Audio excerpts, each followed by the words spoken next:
Hello students, welcome to our channel ST165।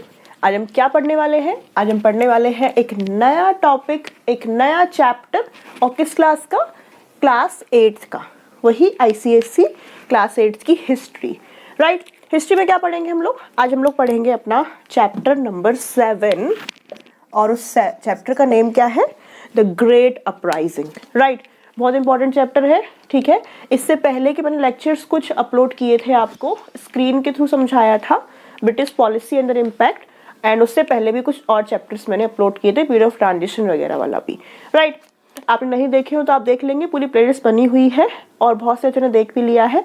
पर कुछ अच्छे बोल रहे थे that this mode is more good than that one, so we are preferring this. अगर आपको इसमें कोई दिक्कत आती है तो हम लोग फिर से स्विच कर जाएंगे अपनी स्क्रीन वाले मोड पर। ओके, चलिए तो स्टार्ट करते हैं इस चैप्टर को।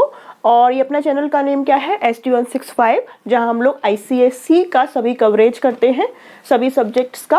और आज अपना लेक्चर है क्लास 8th का और टॉपिक का नेम है द ग्रेट अपराइजिंग। ओके, देखिए क्या था इसका इंट्रोडक्शन, कैसे इसकी हिस्ट्री बनी, कहाँ से आया ये चैप्टर और क्यों पढ़ना इंपॉर्टेंट है, पहले ये समझ लेते हैं हम लोग।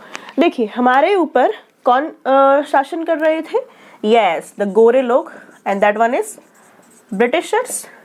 और जब ब्रिटिशर्स हमारे ऊपर रूल कर रहे थे तो अल्टीमेटली पहले वो एज अ ट्रेडर्स आए थे, सिर्फ ट्रेडिंग करने के लिए आए थे।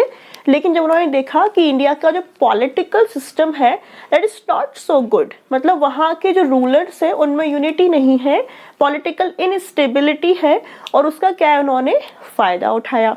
ठीक है, कैसे फायदा उठाया? उन्होंने पहले बैटल कौन सा लड़ा था? बैटल ऑफ प्लाजी, जब उन्होंने पहले डिस्कस किया था स्टार्टिंग में। ठीक है, यहाँ से उन्होंने फाउंडेशन बनाया कि इंडिया के पॉलिटिकल स्ट्रक्चर में वो लोग एंट्री लेंगे।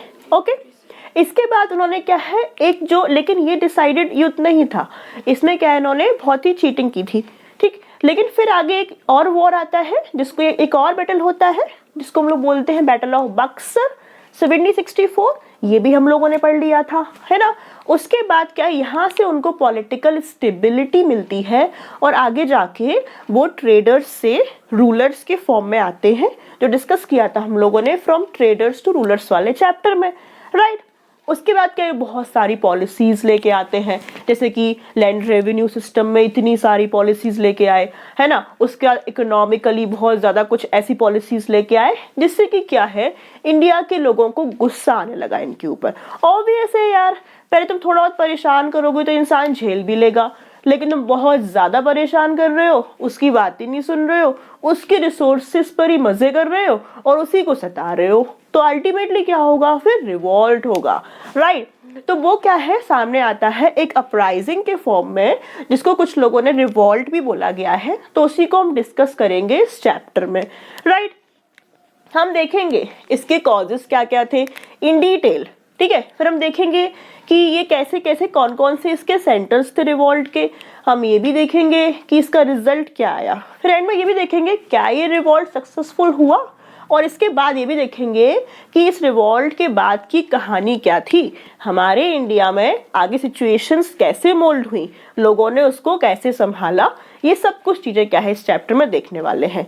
ठीक है, तो इंट्रोडक्शन समझ में आया कि एक्चुअली में पढ़ना क्या है इस चैप्टर में। तो चलिए अब स्टार्ट करते हैं हम लोग सबसे पहले इस चैप्टर में इसके कॉजेस से, कि अपराइजिंग के कॉजेस क्या क्या थे, कैसे इसकी कहानी स्टार्ट हुई, कौन कौन से कॉजेस रिस्पॉन्सिबल थे इसके लिए, इसका रिएक्शन क्या था, फिर ऐसे ही फर्दर इस चैप्टर को आगे मूव करेंगे। चलिए स्टार्ट करते हैं इसके कॉजेस को लेके। ओके, सो नाउ डिस्कस करते हैं हम लोग जो अपराइजिंग है ना, इस चैप्टर है ना, इसके कॉजेस क्या थे। देखो इस कॉजेस ऑफ अपराइजिंग चैप्टर में इसके देखने के लिए कॉजेस, आपको कुछ इंपॉर्टेंट पहले पॉइंट्स पता होने चाहिए। जैसे कि सबसे पहले आप इस कॉजेस के अंदर हेडिंग्स में क्या पढ़ेंगे? Political causes. ठीक है, पहले आप ये हेडलाइंस लर्न कर ले बिल्कुल ही। फिर आप पढ़ेंगे इकोनॉमिक कॉजेस, ठीक है ना। फिर आप पढ़ेंगे सोशल कॉजेस, फिर आप पढ़ेंगे रिलीजियस कॉजेस, देन आप देखेंगे मिलिट्री कॉजेस, और फिर देखेंगे आप इमीडिएट कॉजेस। ठीक है, तो इतने सारे आपको कॉजेस में डील करने हैं इस चैप्टर में। Number 1 heading political causes, number 2 economic, number 3 social, number 4 religious, number 5 military and number 6 immediate causes. जब इतना कुछ पढ़ लेंगे तब आप समझ पाएंगे कि अल्टीमेटली ये रिवॉल्ट हुआ क्यों आया, जरूरत क्या पड़ी इस चीज की, बिकॉज ये सारे कॉजेस एक साथ मिलके इन्होंने क्या है अपना इफेक्ट दिखाया और एक अपराइजिंग के फॉर्म में जो आया, और ये कब हुआ था, 1857 के टाइम पर हुआ था। ठीक है, तो ये lecture just an introductory lecture था बताने के लिए कि हम लोग स्टार्ट करने वाले हैं इस चैप्टर को। अब पार्ट 2 से हम लोग स्टार्ट करेंगे एक एक कॉजेस को डिटेल में और समझने की कोशिश करेंगे कि क्यों गुस्सा थे इतना इंडियंस और उन्होंने क्या किया इसके अगेंस्ट। ओके, इसमें इतना ही था। Thank you for watching this video. अगर आपको समझ में आया हो तो आप इसको लाइक कर सकते हैं, लोगों को शेयर कर सकते हैं, साथ में नोट्स भी बना सकते हैं, अपनी बुक को सामने खोल के रखना।